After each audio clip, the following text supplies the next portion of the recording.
Welcome to the Blue Shed Podcast. We are students from Gleneagle Secondary School in Coquitlam, BC. My name is Olivia. And my name is Edward. And my name is Matthew. And we are here with Amanda and Aaron from Hope for Freedom Society. We are also joined by Ryan and Jesse, whose stories we have the privileges of hearing today. We are also joined by Marissa from the Blue Shed team. In this final episode, we will return to where we began.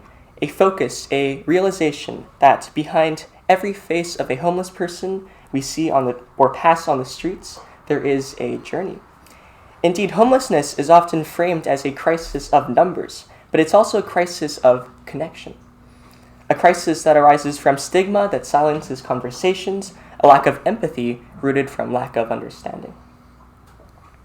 All right, with that, let's get started on the first round of our game of Snakes and Ladders with an introduction from everyone joining us here today. All right. Ryan, do you want to begin? Sure. Which piece would you like? Let's go with the Xbox controller. So, Jesse, which piece would you like? I'll take this one. And you guys? what do we got here? We got Optimus, we got Excavator, Wimbledon, Car. Zoom. Okay, that's Amanda. I'll be the Transformer. Do we all start on one, or do we start off the board? We can start on one today. Okay. And which one? I don't mind either. I think this guy looks pretty cool. Sure. Let's Okay. just start here, I guess. So would we just like to begin with an introduction of who you two are? Sure, I guess I can start. My name's Ryan. I've been here with Hope for Freedom for a little over 3.5 years. I spent probably around 6 or 7 years on the street myself before I was able to turn things around. And now things are going great. You know, I work here. I have the chance to give back to people coming from the same situation that I was in. And it's great. Things are wonderful. Okay, yeah. Do you want to begin rolling? Sure.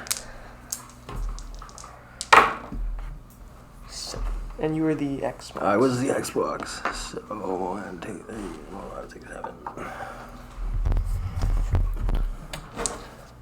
Hi, I'm Jesse. I was on the downtown east side for about 8 years.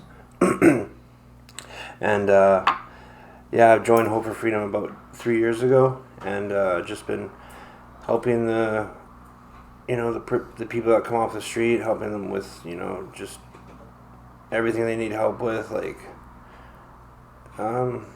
just daily stuff. And I'm happy to be here. Okay. And I'm Aaron. I'm with the outreach team alongside Amanda, and we were here on the last podcast, so got to share a little bit about ourselves here, and hoping to do the same today and fill in any spots that are needed. 9. Okay. My name is Amanda, and I'm a recovering addict. I'm also an outreach worker in the Tri-Cities. Love to meet people where they're at and walk the journey with them. Can somebody move me 11 spaces, please? Oh, I actually got a ladder here, so I get to go up. I What? didn't see that. That would be the highest anyone's got. I think so. I'm hoping you didn't notice. Okay, do you want to ask the first question? All right. As a opening question, were there any moments that really shaped you into like who you are today? You talked about how there was a turning point for you to kind of get things on the right track. What would you say were like those key moments in where you are today? Well, I guess I can start by answering this one. I was at a point where I had given up, and I was pretty much resigned to my fate, living on the street for the rest of my life, however short that may have been. And I was hit by an ambulance, of all things, and spent about 2 weeks in the hospital, a little under 2 weeks. And it was at that point that I kind of decided I had to do something. I couldn't obviously go back out. I was pretty banged up. They had to give me 12 staples in the back of my head, and I had broken bones all over the place. So for me, that was definitely the turning point. And I never expected to be here as long as I am, but after having the chance to, see people come in just as broken as I was, that made it all worth it for me. So I have family that have been in addiction as well. Before I had my problems, my father actually wound up in addiction when I was 16, and that was my first experience with brief homelessness. But I had straightened things out for a little bit at that point. Things were going well, but can't always predict what will happen in life. So it's great that of all things the ambulance came to take me away. But that I would say that is the moment where things turn around. Well, for me, what made me basically come into treatment was I was doing drugs for probably a week straight, and I got into a psychosis, some sort of drug-induced psychosis, and got into some legal trouble. So basically, they wouldn't let me out of jail. The only way they'd let me out of jail is if I went to a treatment place. So that's basically how I got into Hope for Freedom, and that's a big factor in me changing my life. I think just being able to come into a recovery house against my will, but try it out, and then eventually liking sober life. So yeah. I think there are treatment houses too. We get quite a bit of individuals that are in a similar situation as Jesse there, where they're in jail, and it's either spend your time here or come into a treatment facility. And as an intake worker myself at one point, I did notice a lot of the people that came in through jail, like a lot of times it was like, I'd rather be here than there kind of thing. It's not like I really want treatment, but seeing the switch over from those individuals that came in just being like, I just rather be here than there, and then turn it into I actually want to be here, has been pretty cool to see the transformation of just that, for example, right? So, Is there another factor in play that you think might determine whether a person who's in a treatment center actually follows through to the end, or maybe relapses back? Is there another is there a defining factor, do you think? I think it's everybody's.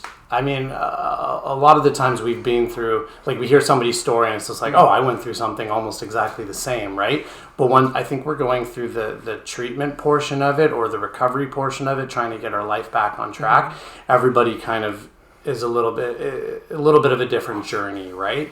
So I've seen it before where, just for instance, guys coming in from jail, they come, maybe it's only a day or two, and then they're back out, and then they go through the process of waiting until a court order is put through that they go back in jail, and they try it again. I've seen guys come through three times, maybe a little bit more, through that process, and eventually come out quite strong on the other end, right? And I never came from jail, but my situation was that I had to do it a couple times over too before it really set in place, and I found the program that worked for me, right?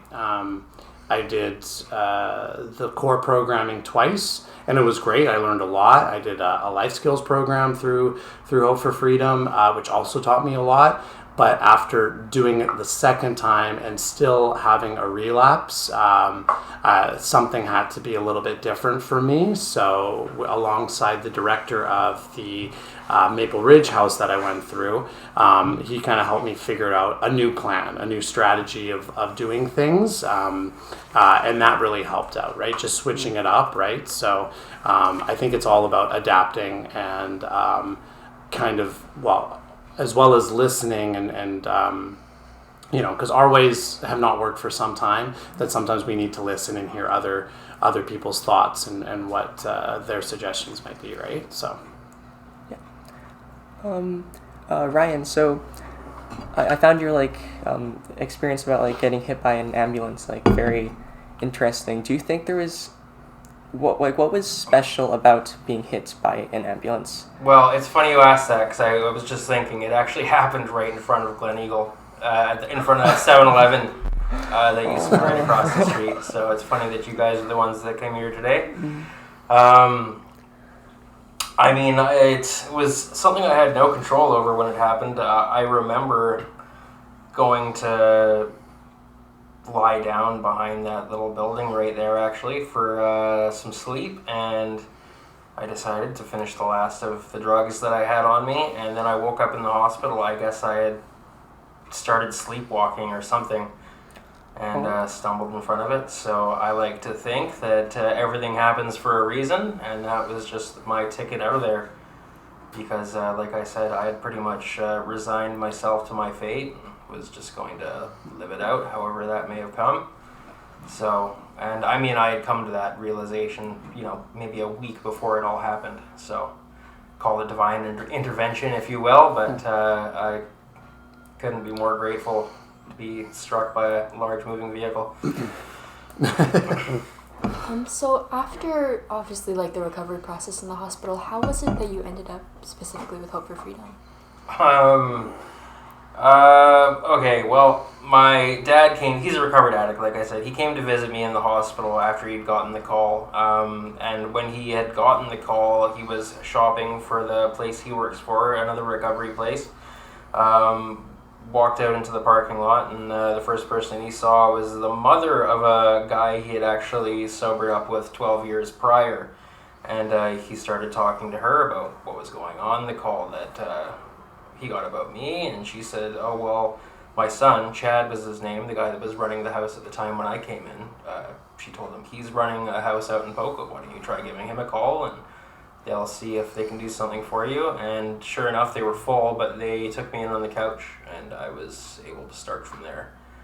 So, again, I think it all happens for a reason, right? Count my lucky stars every day, but it all worked out perfectly for me. So, sometimes the stars align like that, and you get a chance. And I knew I was probably done when I came in. You asked what would be a defining factor for success. When someone decides to do it for themselves is usually a good sign that they have a better chance of making it. Oftentimes it'll be someone's work that wants them to come in for 30, 60 days to get clean, or family that force someone to come in under threat of being cut off financially or kicked out of the house. And often, as long as it's your decision, your chances of success are much greater. Obviously, and this is more of an open question too, there are many challenging moments that you've probably experienced through your journey while homeless and also afterwards. But were there any moments in particular that have stuck with you that were especially challenging, and how did you persist through them? Well, winters were always a bummer. I remember my first day that I spent homeless. I was walking down the highway, and one of those signs that show the time and the temperature on Loweed Highway there, it flashed -10. So that was my first night on the street. It was a very cold night. I think it was 2016. It was the year we had that massive snowfall where cars were buried on the side of the street for months. So it was a good start to it all. I mean, that was probably as bad as the weather or anything got for me. But as time went on, it became harder and harder to hang on to any of my possessions. The worse my addiction got, at the point at the end, I would buy a tent and a backpack and clothes for myself or whatever it may have been, and by the end of the week they would be gone, stolen by somebody else, and stuff just starts to change hands like that very rapidly. And the drugs out there have only gotten more toxic as time has gone on as well. But like I said, that's what led to me getting hit by the ambulance, right? The stuff that people are using now, it just puts you to sleep, makes you black out, and you'll either do things you will not remember, that you will regret, or that you may not have the chance to regret because it'll be your last time. So. Jesse, would you have any that stood out to you? Sorry. One in particular is so during my time on the streets, well, basically you could call it the streets. I would always have a chance to go to my mom's house and shower and change and maybe sleep for a couple hours. So I always had that place to go to. But 2021, when there was a heat wave, my mom actually, she passed away, and so when that happened, I was basically on the street after that, and like fully on the street. So that really messed me up, and that's when I started not sleeping for days and getting the psychosis of using drugs, and yeah, that kicked off a lot of series of events that were really, really damaging to myself. So, yeah. Well, I will say a little something. If you could remind me of the question, and then I can answer it appropriately. Like most challenging moments or periods or experiences. Yeah, I think I'm going to second Mr. Jesse. You know, having a loss of a loved one is specifically a mother. You know, we grow up as, you know, our moms they do everything for us. They're there for us. They feed us, they clothe us, they teach us, and then we get to a teenage year, and then we're like a little bit more rebellious. But you know, we've always been able to subconsciously rely that mom's going to be there. She might be angry and she might, you know, say no. However, we know that we can go there. And my experience was in my late teenagehood is when I started to dabble into substance, whether it was drinking or drugs. You know, she didn't, I'm not going to say she supported me. I mean, I was, you know, turning into a young adult, so, I mean, I smoked cigarettes, and of course I was interested in what alcohol tasted like, and, you know, it was kind of fun. It was kind of fun where, you know, at one point you could have a drink with your mom, or you could, you know, and then mom stays normal drinker, and then me don't. I didn't stay being a normal drug user or a normal drinker, and then to have her get sick, or other family members get sick, and you know, that poor me thing kind of comes up, and you justify it by, you know, well, this is a sad time, right? I don't want to feel my feelings, kind of thing. So I think loss of a family member, yeah, for sure, and specifically mom. I know I lost my mom,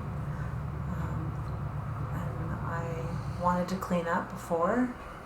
I tried. I wasn't very successful the first time, and of course she got better, and then I started using again. She got sick again, and yeah, for me again, the stars sort of aligned too.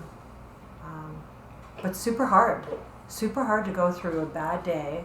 Just a bad day, never mind a day of where you've lost a loved one, and not to have some sort of scapegoat, unhealthy scapegoat, you know. It'd be nice just to sit down and chit-chat over, reminisce over a bottle of beer or something, and it's just not an option today. So getting creative on how you reminisce and how you build relationships. So this is where it is now, you know, with you guys, which is kind of neat because you're our next generation. I guess like a lot of this is like a balance of, you know, like circumstances and things that are out of your control, and also things you have a choice in, like the COVID-19 pandemic, or like family circumstances, or even just like being hit by like an ambulance, or like harsh winters. And only if you would like to answer this, were there any moments where you truly felt like you had the choice, And where you think that you made maybe like a decision that you would not make today, like any regrets? It's Like a hard defining one, right? points, You know, yeah. we come to this place where we want to connect with people and we want to get better, and they've provided, you know, some staples of us to do. Like part of my growth, I'll say, is kind of accepting the past, not necessarily dwelling on the past. You know, if we could do things differently, we would. There's no justifying it. I can struggle at the best of times trying to fall asleep when I go back into this memory place, specifically with what I do for a living. I see a lot of people doing what I used to do, and I can't say that I'm triggered by it, but I subconsciously remember. And so when I'm at my most vulnerable, when I'm trying to fall asleep, I think and I'm like, oh gosh, you know, if I wouldn't have done that, this and that, and play it all out, and I really just get myself all kind of wound up and worrying about something that I can't do anything about now. So having the ability to go there and then to walk myself out of it, I don't know how do you got any regrets? I mean, I'm sure I could list off a bunch of things I wish I did differently. But I think that's kind of being said here, that things kind of happen the way that they're supposed to happen, right? I think a lot of choices are presented. A lot of incentives are presented in life, right? I think with my situation when I was in my addiction, those choices became a lot more apparent and easy to make in my early addiction, where I had maybe a little bit more control over things, until it became to the point where I really had no control at all, right? I had some health concerns that came up in my early 20s. I first got pancreatitis, and I thought that would be enough of an incentive to maybe, you know, coax me in the right way to make a better choice. And I really thought I would make a better choice, but inevitably that wasn't enough for me to sober up, right? And then pancreatitis led into type 1 diabetes. And both of those things, as I kept drinking and maybe took a few days of sobriety and then went back to drinking, or ended up in the hospital again, and you know, maybe a week or two later went back to drinking, right? It just kept adding to those health conditions, and I really thought over the time that there'd become a certain point, right, that I would say enough is enough. But I think with those choices that for me anyway, it's just like, well, I can make that decision tomorrow or next week, right? Maybe my New Year's resolution will be to stop drinking, right? Those kind of things where I wasn't going, in my mind, I wasn't going to die tomorrow. So those choices didn't matter as much as if I made them today, right? So I kept pushing them and pushing them and pushing them.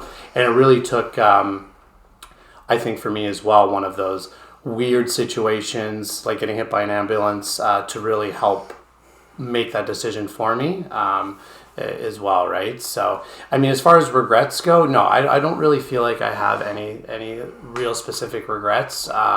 Sure, I'd rather not be a type 1 diabetic today and have pancreatitis, but I think as well, it just adds to my story and has led me to where I am today. Maybe I didn't get those health conditions, maybe I'd still be in my addiction, maybe I'd be dead, right? So I think things just kind of happen away, that I'm at a place in my life right now where I don't regret, right? So the point you bring up about like delaying things just the next day and the next day, yeah, and where things will, you know, just be different like that time, that kind of almost is seen like maybe it's not like the severity like you've described, but I know in our generation it's with social media and with like procrastination and with, I think, like Instagram Reels, for example, just one after the other and the other, and just time flies by. And it's also that self-control, I guess, that you described. And so it's definitely something that I think everyone can connect to. I think that's a great example. I know everybody gets lost in Reels and social media and stuff like that. Totally. I mean, like, and I think we can relate it through our whole life, right? Like, even being in school and we got to study for a test, it's just like, well, I could start studying today, even though the test is a week from now, but maybe I'll just do it tomorrow because that's still enough time. And then all of a sudden it's the night before and you haven't done any studying. It's just like, well, I guess I better get as much as I can in right now, right? And I think those choices, go from maybe an A to a C plus, right? And you can kind of relate that with other things too. Do you guys have any thoughts on like the regret question, I guess?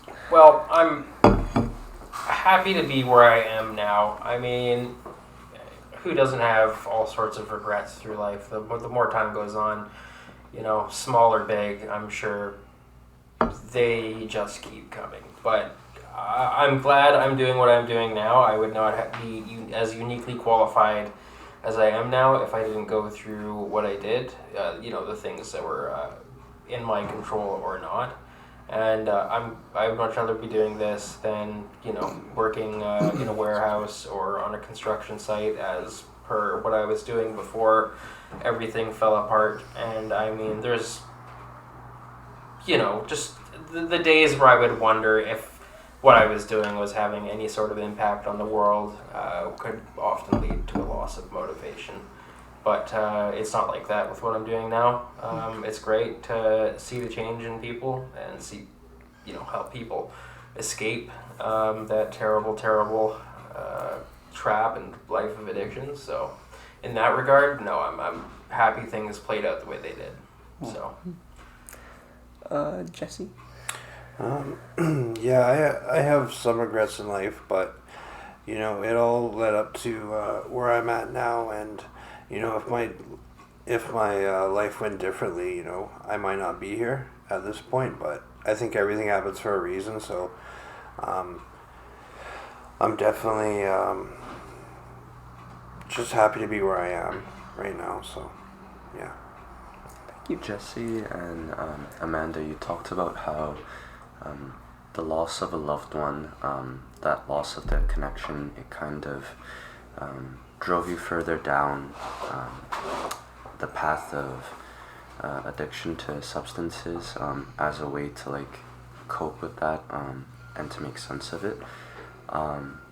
As an open question to everyone, how important was building new connections to getting you out of that place, and is that one of those more important things that you try to give to people that you try to help, that connection, and do you think that connection is what helps them realize like, oh, there are people that really care about me, and that helps them take ownership of their journey out of those places? I'm going to say for me, when I mentioned that my mom had gotten sick, and I was this had happened a few times where mom got sick, so late teenagehood for me and early adulthood. So there was episodes where I could, spend time in the family home, and we would all be partaking in whatever partaking. Mom would get sick, and she would be able to put it down because she was sick. I ended up actually, through psychosis as well, ended up being in an institution. So I had to go somewhere for a little bit, and I made some relationships there. Whether those were positive or negative was to happen, later. I ended up leaving the institution. I ended up leaving with somebody there. We ended up getting back up to no good again. Ended up going back to another institution, and met other people. Stayed there for a little while and thought that I was good to go to the rest of the world. And so off I went again. Some of the people that I had met at that second institution stayed, and I bolted, and I had gone for quite a while. Coping, very much coping. Was always able to reach out though and say, hey, I'm here, I'm struggling. You know, if it wasn't for that one person, I wouldn't have gotten brought back to where I needed to go. It was 2 years later, but I had bonded with this person. This person had, you know, gone through shit that I had never could imagine as a woman. But the rapport that we made, we loved each other. I hadn't even known her for, you know, a week, and we already loved each other. We were friends. We were just like, the connection we had and the stories that we had shared. I thank her every time I see her. If it wasn't for her, she stayed in treatment. I didn't. She stayed for 2 years. And before she was leaving to go back to her place on the island, she was able to take me to treatment. And to this day, we're still pretty tight. The relationships that you make when you are vulnerable or when you're emotional or you're honest can be life-changing. You know, at the best of times we can't offer a whole lot, but you know, looking at somebody in the eye and saying, hey, how you doing today? Yeah, it looks like a shitty day, right? Not trying to make it better, just trying to be where they're at. You can't minimize the power that two human beings create.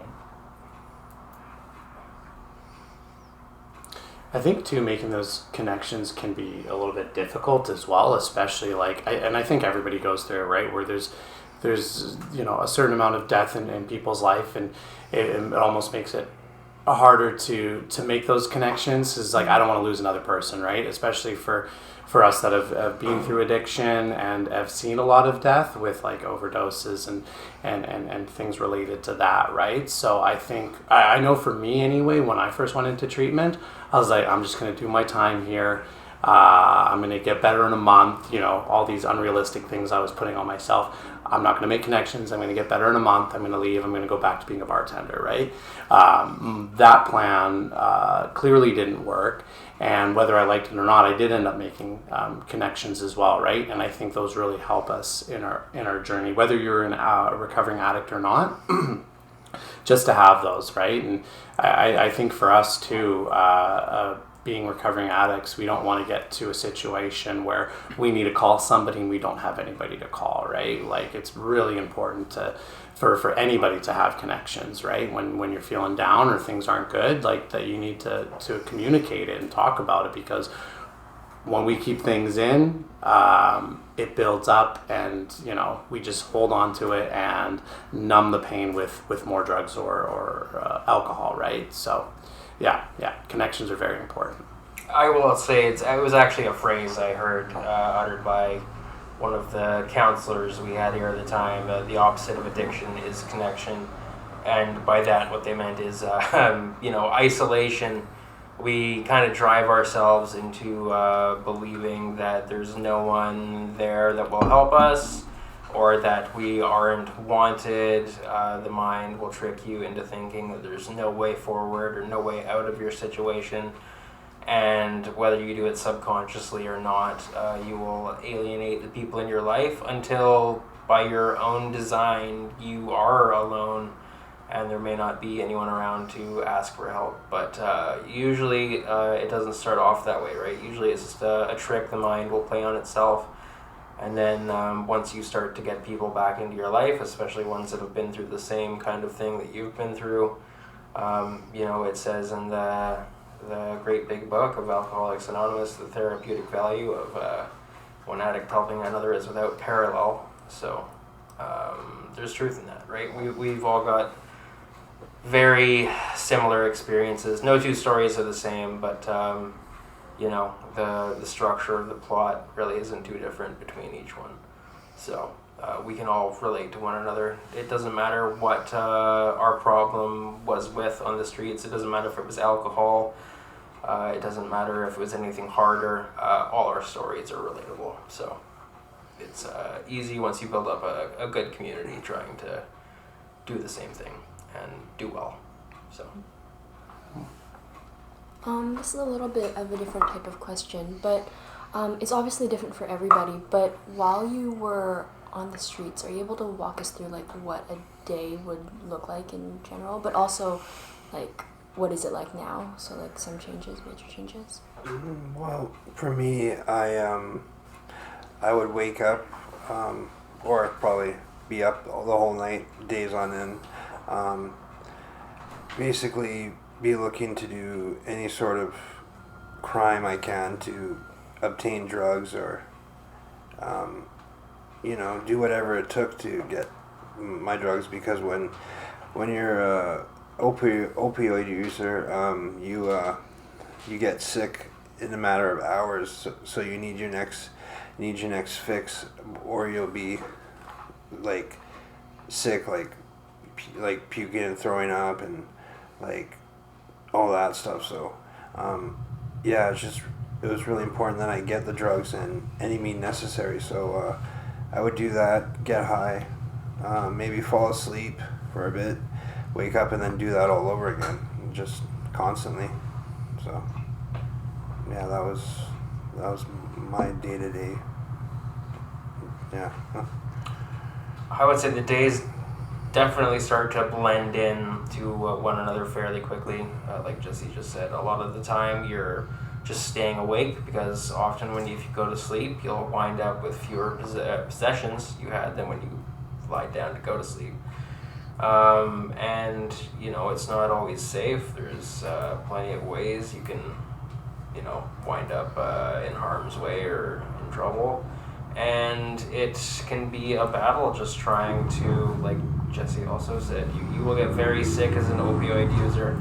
Feeling's often been described as that feeling you get in your chest when you're holding your breath underwater right before you absolutely have to take a breath, but the breath never comes. And just picture experiencing that for days on end at a time. So it's by no means a pleasant experience. So a lot of people will do whatever it takes to maintain that, right? Which often involves crime or whatever it may be. A lot of the time I would spend days panhandling for what I could for food or what I needed to get by, or at first I would go work and do day labor, but after a couple times of having all my work gear stolen, you really get defeated. And it's no easy task to hold down a job when you're on the street. You've got nowhere to stop and cook a meal or to relax. Just imagine having to do a hard day of shoveling concrete just to spend the rest of the night walking around trying to maybe find a place to lie down for an hour or two before you have to get up and do it all again, right? Mm-hmm. Maybe you can pull that off for a couple days, but by the end of the week, it's good luck. So day labor was really the only solution that I had. It was next to impossible to get a real full-time job when you're in that situation. So that's why it's so easy to get stuck where you are like that, right? There are resources and stuff, but not always available. There's a very large backlog for a lot of the shelters and stuff that do exist. So, and for detoxes and stuff, especially when people are ready to finally get out of that life. You can go to any of the few detoxes we have in the Lower Mainland or Greater Vancouver, and often the wait list will be 3 to 4 weeks or longer, and by then, that pain-induced willingness that you might be experiencing is usually long gone. So as you guys both had your turning points, so the ambulance and the legal things, how did what aspects of recovery were there? So whether this is day in the life or just different aspects that you had to go through.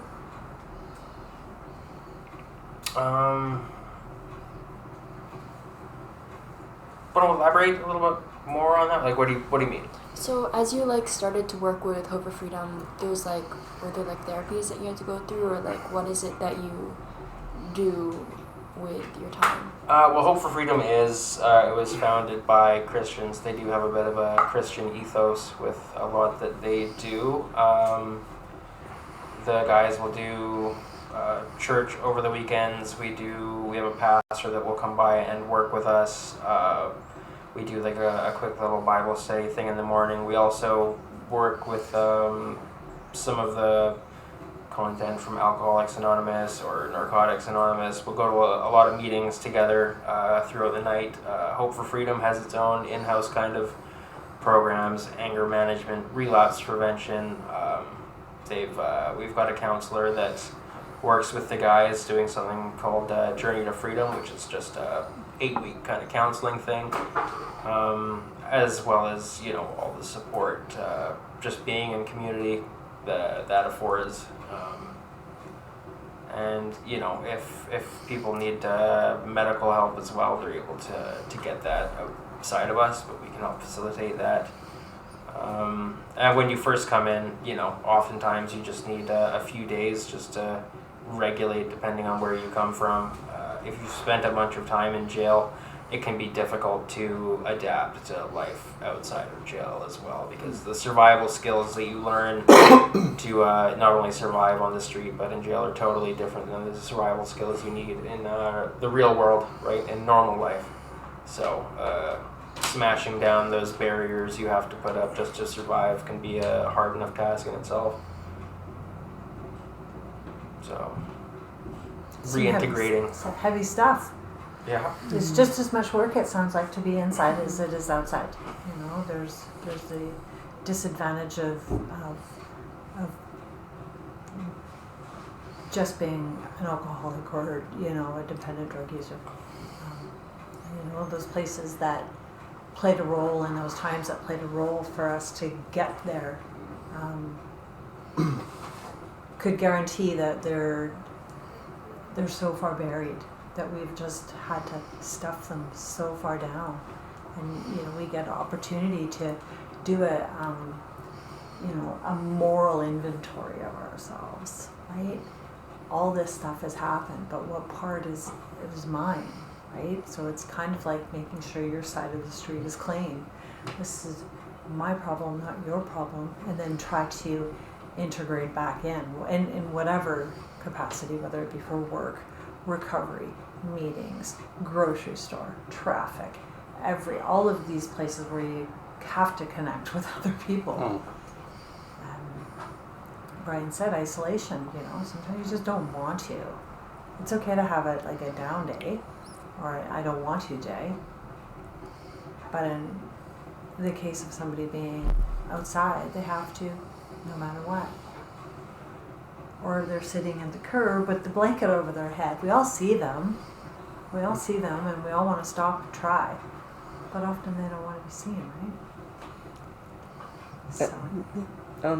I think it relates to the quote you guys brought up last time we were here from the city councilor, who said that homeless people are just people who just don't want to work. And everything you've said today, it's incredibly insightful to see that it's not a simple matter of you can just suddenly stand up and then just go apply for a job and then you'll be out of this. There's so many factors involved. And I think on this topic of misconceptions, I guess, during your experiences while homeless or during recovery or even just now while you're working with other homeless people, what are some big misconceptions that you have faced? Are there any that stand out to you? Let me think about that for a minute. Besides the fact that somebody might call, whether it be the outreach team or the treatment center, there is a misconception that we're going to fix it all. In that day. In that day. Not only are we, going to be available to talk about what they need, meet them where they're at. I mean, people call us from all over the province, all over Canada, right? People all over the place. So, somebody wants, assistance with rent now, or they want assistance with financial, place a treatment bed right now. And all of this takes time. And we're just a small grain in the bucket when really we rely on our provincial government and our federal government. So the pieces that have to get put together to help somebody are often a 6 to 8 week kind of thing. Just like the government's postal system, right? So you're an advocate. You should be able to do this right now. Yeah, you know what? That's the hardest part of my job is that somebody told you that I can do this and that I will do this. I will absolutely try. And yeah, that's the goal. The journey there, however, is a lot of navigating policies, even staff. Like, I mean, can you go to the hospital in Cache Creek right now? Probably not, because it's closed. Right? Yeah. So I think for me, the misconception is that there's going to be no work involved. And good things do take time, right? There is a process. Everybody stands in line, so get in line. I can't probably stand there with you, but I can't bump you up to the front of the line. But I'll absolutely stand in line with you. Yeah, I really wish we didn't live in a world where it took 5 weeks to get into detox, right? It's just like that's something that, and especially with those things that we know might not have 100% guarantee, right? Like if somebody wanted to go into detox and it took them 5 weeks and they finally got on it and, maybe the dosage or whatever isn't up to standard and you go back out and you end up using it again, it's like, okay, now I got to start the process over again. It's super discouraging to think like, okay, I'm going to try this again and it may not work and it's going to take, maybe 2 months to get started on it again, right? Super discouraging to have to go through that, right? And same with treatment, right? Sometimes you can get in within the week, but other times it's months on waiting. You go in and maybe it doesn't work out, right? And then you go back out and then you have to try and get back in again. So all of these processes and how long things take is... people don't want to go through that, especially if they've already gone through it half a dozen times, right? So, yeah, it's difficult. It's hard to navigate. And it's almost like the journeys of recovery you guys have described today, and like those connections you build. It's not something that can just be turned on with like the flip of a switch. And like maybe even those people who come calling, they don't even do you think they know what like all their problems solved would appear to be like? Like if you provided the support right now, would it result in? I think when people on that kind of note, people come in not expecting what change is going to be or like what it's going to look like, and then a lot of people after like a month or 2 months are frustrated that they still just every day want to go back out, and all they can think about is using the first chance they get, and people get frustrated as to why that's not going away. The literature, like the medical literature, says it can take up to 2 years for the brain to kind of rewire itself from all the damage that has been done, which is a problem a lot of people have. And it's a problem I had. I had taken a shot at recovery a few years before I got it right. And everyone kept telling me it would take that long, and I didn't want to hear any of it, right? I thought 2 months and I would be right as rain, best as I ever was before I wound up in addiction.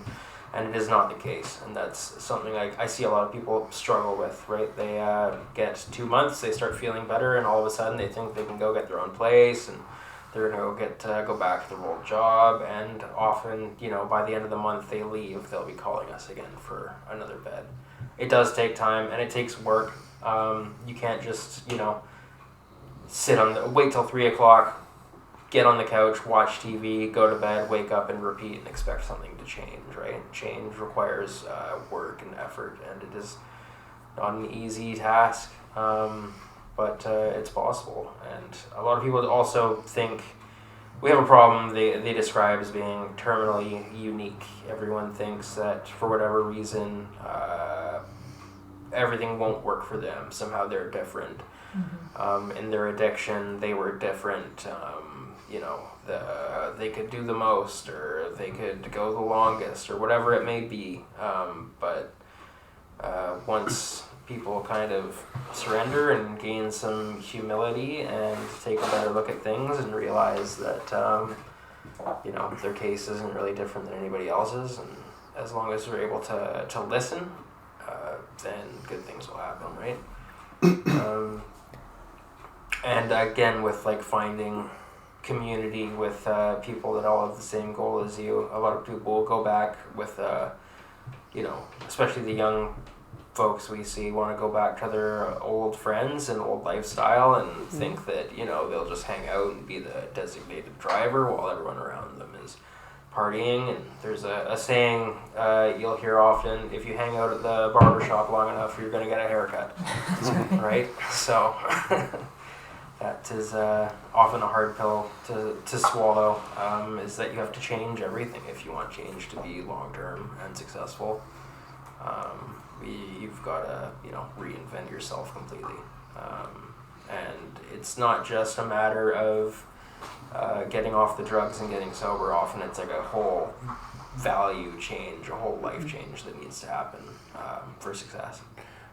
Yeah, for me, I had to change everything. Change the music I listen to,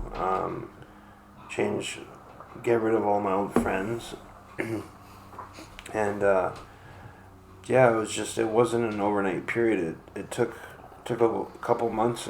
I'm still learning new stuff today, but yeah, for me, I had to change everything, basically: the music, my friends, my values, everything. So yeah, I like what Ryan said there. Yeah, and I think for me too, it was like friends, maybe the way we do things, even a job, right? Like I had it set in my mind that I was going to go back to bartending, right? Because I'm like, I'm not going to, it's not going to affect me. I'm good now, right? Like we get that couple months and we think that things are all settled and stuff like that. But work, friends, how we do things. My counselor going through treatment even told me, he's like, I'm banning you from going to Chilliwack, right? Because that was kind of my stomping ground. It was also where I was raised, and my mom and dad were there, and my friends were there. And he's just like, no Chilliwack for 1 year, right? And that that kind of pissed me off when I first was told that, but it made a lot of sense. And I think it really did help with my program as well, right? So, yeah, it's all about making those adjustments and sometimes learning from mistakes, right? Like it's been said before, sometimes we have to give it a couple goes, and sometimes we do have to try it our way and realize that our way doesn't work, right? So, yeah. We've talked a lot about, I think, time today, how things can't happen immediately. You have to kind of think longer term, and as you said, good things take time. Going back to what you were talking about, Amanda, about connections in your low times and those moments of vulnerability. We've had the privilege of hearing the stories of so many people that have gone through their low times, and they've been vulnerable with us and our audiences, and they've shared their stories with us. But I'm sure even now there are still times that when you think of, it's really hard to think of those times that you've gone through. So I imagine it must be even harder for people to open up while they're going through those struggles. And as you do your outreach, how do you go about asking people to open up and tell their story, or is that something that you don't do, and is it more of a approach where you just let them know that you're there, and once they're ready to share, you just stay until they're ready to share? Well, I think I'll start with that when our phone rings, it's not good. Unfortunately, the people who call that phone number are down and out, one way or another. So I think for me, when I first started this job, it was like it needed to be recreated. I know that the position was before, but for me, when I went into that space, that room where I was like, hey, you've got to go out and you've got to go and do this, and I'm like, well, I can't do that with this. I had to literally put myself down on paper and be like, how would I like to be approached? Okay, I remember what it was like. Okay, so I would it would be super rad if somebody would approach me like this. So at the best of times, I can be pretty open on the initial call. Like, I'm solution oriented. I was homeless. I did some bad things. Like, I think opening up the conversation with saying, I hear things are tough. I have a little bit of experience with that. This is what we can do from like this perspective right now. But ultimately, at the end of the day, each day, it's something that we're all going to have to do together.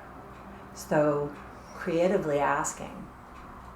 And sometimes it's changing the tone of my voice. Sometimes it's just agreeing with what they, have presented to us.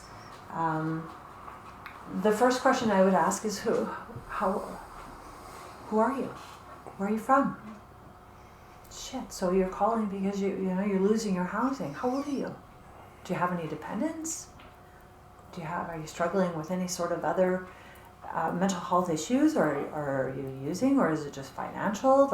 And it goes so fast that this person doesn't really know that in 10 minutes that we're like friends. And so the rooms and the places that I got invited to, because I think I was invited to go to treatment. Nobody just gets to go to treatment. I think you do go there because you want to, but you don't go to the hospital when you just want to go hang out. You go there for a reason, right?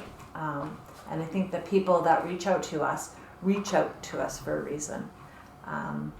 And like you said, misconceptions. They've been misguided because BC Housing has got 3 million people waiting on a list for affordable housing. Immigration doors are flooded open. People are trying to come in and have a better life in Canada. And they get to call us. They're like, all right, so the government said that you're going to help me. I don't have enough money. I don't have housing. We're like, oh my gosh. Somewhere along the line, all the people that work above us or are supposed to be helping us provide for the people, we're at the bottom. We really are at the bottom. We're at the bottom with the people that are being left behind. So we just get super creative. And you gotta have some empathy, right? I can get a little bit kind of pretty blunt, but I'm pretty good at reading the room. You've got somebody who's super vulnerable, and some of this stuff, I can't help it. And I have to be honest. I hear your struggles. I want to try and support you. I'm going to suggest that we try and look into this. Maybe this would be a good option for you to explore this. I want to stay involved, but I don't know how to fix that. That's and having some sort of healthy boundary with it too. So I don't know. You get that one person when you come into the room and they're always super quiet, but they're really observant. And then you got that one person who's just super bubbly and doesn't know when to shut up. That's this team, right? At the best of times, from different perspectives, we just kind of read the room.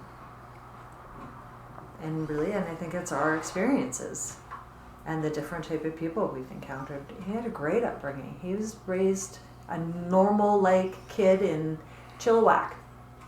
Chilliwack. So he gets to bring his experience and his own taught approach and learned approach. Because we've got our own approach and then a taught approach, right? Mm-hmm. I'm sure you go into your classroom and you got to kind of do things a certain way. Well, I go into a community meeting with all the counselors and mayors and stuff. I'm not sitting down, man. They're not going to hear me if I'm sitting down. They're like, well, why don't you sit down? No, I'm good. And I'm just going to tell you where it's at. And that's going to go for the same way as anybody else that would reach out to us. Sometimes we are just a moral support. We're here for you. think the empathy you described that you like immediately try to do when someone calls you, that connects to like the relationship building you guys mentioned earlier about honesty. And it's almost like throwing down the veil of, I gotta be presented this way almost. And I think that empathy is something that we can take beyond just like what you've described, and like if we could see more empathy like overall in our communities, I think the world would be a much better place. And even for like small things, like for example like friendships, for example, for like at high school, I've definitely found that the absolute best relationships are those where you're totally vulnerable to the other person, you're totally honest, and you're actually willing to place them before yourself for a moment. So I think what you described is incredibly powerful. Yeah. It can't be minimized, and it's unfortunate that we don't have the ability to go out there right now and tell every person who's either walking past us or driving past us that this could be your mom. These circumstances could be surrounding around your sister or your brother, and you wouldn't want somebody just to drive by or walk by. Like, we should all have houses. It shouldn't matter what size they are or where they are.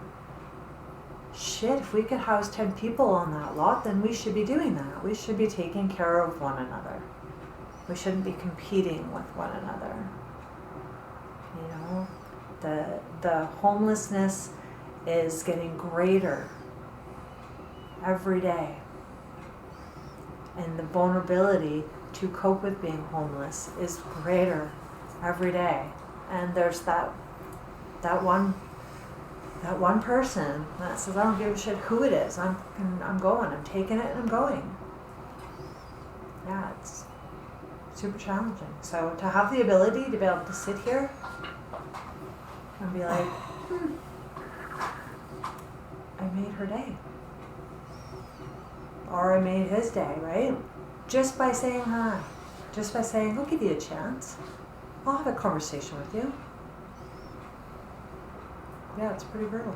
Well, you mentioned about like if you can house 10 people, like, you do it immediately.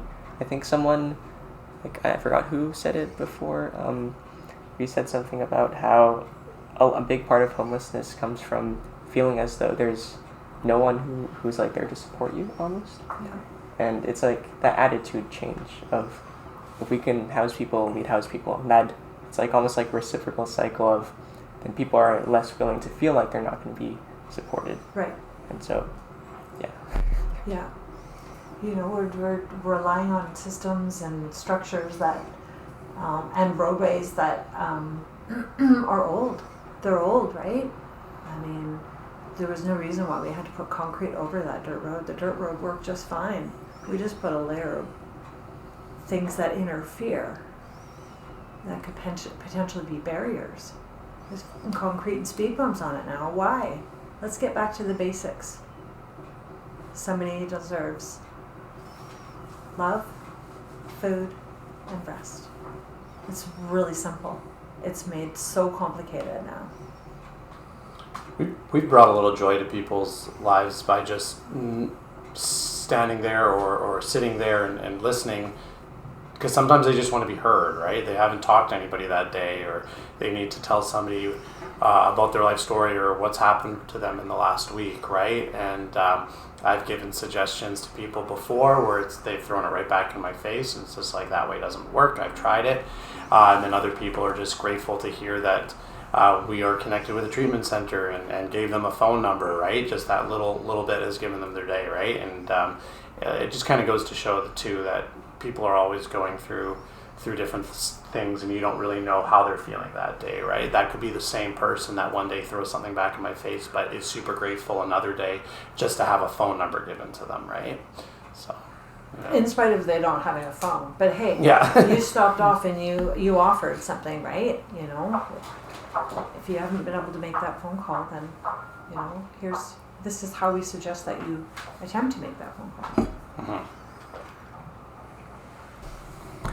I All right. This is a question we ask in every episode as one of our closing questions. So, what's a question that you've never been asked but you would like to have been asked? This can be related to homelessness, or it can be about something else.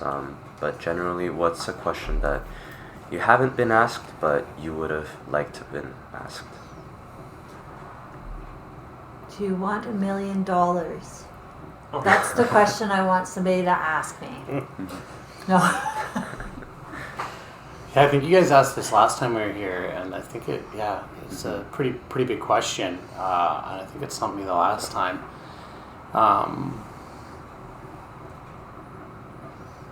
Yeah, I don't know. We need to think about that a little bit. Roll the die a little bit. Is it Amanda's turn? I think Amanda just went. I just went. Yeah. 6. So they would be asking me the question, right? Yes. Yes. And then how would you answer that question, maybe? Well, I'm going to say I probably don't get asked on a very regular basis, in fact, at all. Why do I do this? Why do I choose to do this for a job? And the answer is simple. It's I have experience with all of the things that come with it. I like to think that I'm an empathetic person. I'm in tune with my environment. I read the room really well. I think there's gifts that I got given when I was small because I had to sit on the edge all the time and be aware all the time.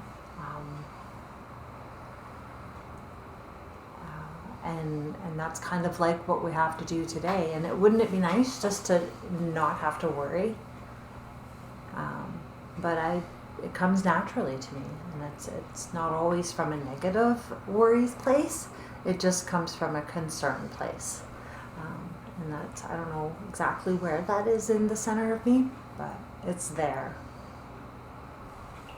So I guess that's the question for me. Why do I do what I do? Thank you. You take your time for this one.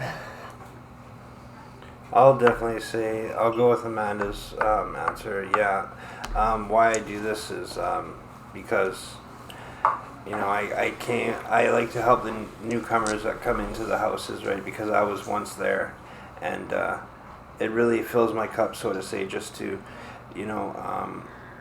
help somebody that's coming off the street and that needs help, and I can do whatever I can for them, right? So I think that one.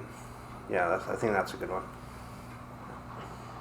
I don't know if it's so much a question that I've never been asked. Maybe it's a question that I ask myself sometimes, but I often wonder sometimes why me? Why am I one of the lucky ones that got to make it out of there? Because there are times where I feel like, oh, Snake, are you kidding me? Just when I thought it was going good. There's times where I wonder, why am I the one that made it out of there? Almost everyone I knew from my time when I was on the street is now in the ground, right? There are so many people that die every day right now from addiction. Even if I were to go back out, I wouldn't know a single person. I would be starting fresh. It's definitely a question I don't have an answer for, but I'm grateful nonetheless. So I think any of us that make it out of there are the lucky ones to have made it. So. Oh no, that's not me. Is that the right way? Aaron, do you have a question? Yeah, I think similar with Ryan there, it's not a question I've never been asked before, but one I haven't been asked in a while is where do you see yourself in 5 years? Where do you see yourself in 10 years? And I think I had a lot more of an answer to that maybe when I first went to treatment or when I was still in my addiction, that it's just like, oh yeah, I'd like to have the girlfriend back. I'd like to have a house mortgage back. I want to have a dog and a cat again, and the white picket fence and all this kind of stuff. And I want to be financially stable, that I don't have to worry about, feeding my mouth and the people I love's mouth, or having kids and all this kind of stuff, right? So I had it all kind of figured out and planned before in my head. when it was a lot more unrealistic than it is today, right? So I thought about that question as I was listening to these guys and Amanda share a little bit, and I was just like, I don't really have a certain future that I want to see. I want to still be sober. It's more about the simple things. I want to still be sober. I want to, I want to still be happy. I want to continue those connections and have loved ones around me and stuff. But material type things and how things I want laid out, I don't really have a specific view of how I want that to look, right? As long as I'm sober, as long as I'm happy, as long as I have those connections still, I'm pretty good, right? And I think there's always going to be,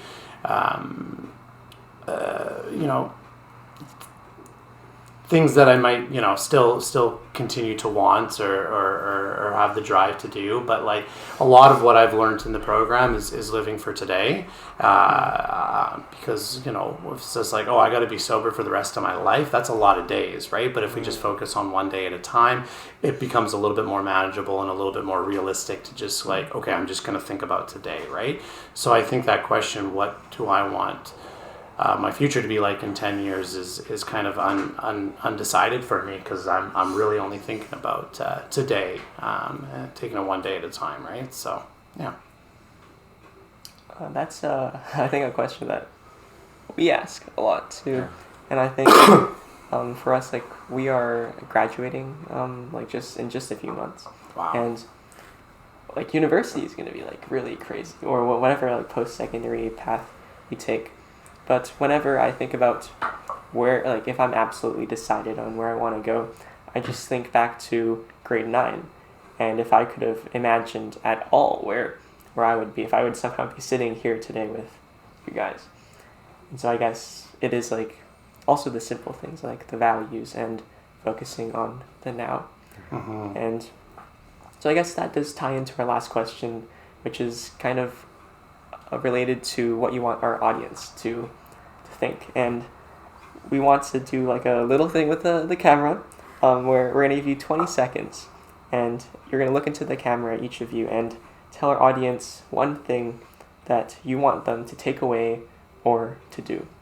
And it can be anything at all. It can be related to homelessness, or like a call to action, or like message maybe. So we'll give you a little bit of time to think about that, and it doesn't have to be exactly 20 seconds. It can just be for like a brief period. Okay. Yeah, I'll start. Basically stay in school, study hard, and listen to your parents, and don't be too crazy in life. Just be chill and relaxed. Nice. I'll go next. I think if there's one thing I'd like maybe people to take away is that we don't know where people are at any given time, right? I think there's frustrations that I have towards other people and for what I see, and maybe how I used to think about, like, say, the homeless community or something. I don't know what that person's gone through that day, right? And I'll take things to heart a lot of the times. But I think just having that compassion and being aware that it's just like, okay, maybe this isn't this person's best day or something, right? Is to just have compassion and maybe putting yourself in other people's shoes, right? Just for a brief moment to see, that we all lead different lives, and things are constantly changing, and some things we just don't have control over, just putting yourself in other people's shoes, I think. I guess I can go next. I would say to everyone out there, always remain grateful for the things that you have in your life, and always remember that no matter how dark things may seem, there is always a brighter future ahead as long as you're willing to look for it. And we're never as alone as we think, so never be afraid to reach out for help if you need it, because there will always be help out there somewhere.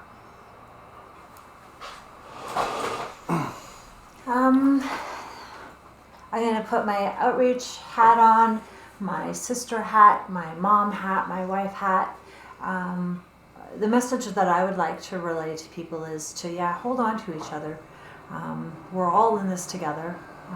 There's going to be some sunny days, and there's going to be some rainy days. There's going to be some active days, and there's going to be some lazy days.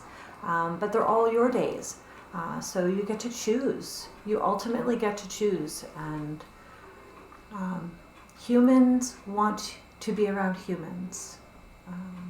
It's okay to have a down day, and it's even better to have a real happy up day. That's all I got. It's really nice. Well, on that note, that's all we have for today. We'd like to thank you so much for all of your time and sharing your stories with us. Yeah. Thank you. Thank you guys. Welcome. Thank you. What does home mean to you? A sense of community. A place where I feel safe. A place where I can be myself. A place where I can rest my eyes. Being supported by the people that I love. Cooking meals. A warm place to sleep. Home means warmth. Family and friends. A place that gives me security. Being with the people I love. Home is where the Wi-Fi connects automatically. Being safe no matter what. Just say camping is a lot more fun than you do it. Being with loved ones. Somewhere where I can be myself. Home to me is a stress-free environment where I feel comfortable. Home is a place where I feel belonging and comfort. Home to me is a place where I can just truly decompress and be myself and don't even think about anything else. I'm just truly relaxed and at peace. Home is a place where I feel safe. Home is where the mind and body can